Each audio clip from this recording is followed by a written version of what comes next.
മരുന്നിനും ഇപ്പോൾ മനസ്സിമർത്താൻ കഴിയാത്ത രോഗങ്ങളുടെ വേദനയ്ക്ക് മുന്നിൽ കീഴടങ്ങുന്ന എൻ്റെ സഹോദരങ്ങൾ.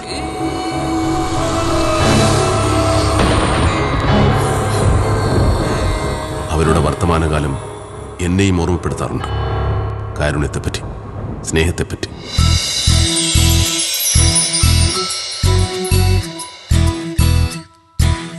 പെയിൻ ആൻഡ് പാലിയേറ്റീവ് കെയർ നൽകുന്ന വിദഗ്ധമായ സേവനങ്ങൾക്കൊപ്പം ഞാനുമുണ്ട്. ആശ്വാസത്തിന്റെ നല്ല നിമിഷങ്ങൾ തുടങ്ങാൻ.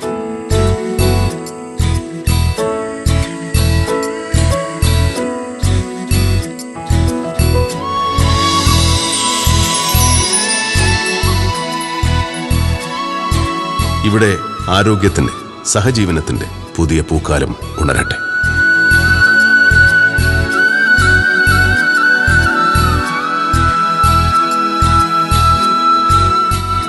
ആശ്വാസത്തിന്റെയും സ്നേഹത്തിന്റെയും സന്ദേശവുമായി ആരോഗ്യ കേരളത്തിന്റെ സാന്ത്വന പരിചരണ കൂട്ടായ്മ രോഗബാധിതരുടെ വീടുകളിലേക്ക് എത്തിക്കാൻ നമുക്ക് ഒത്തുചേരാം.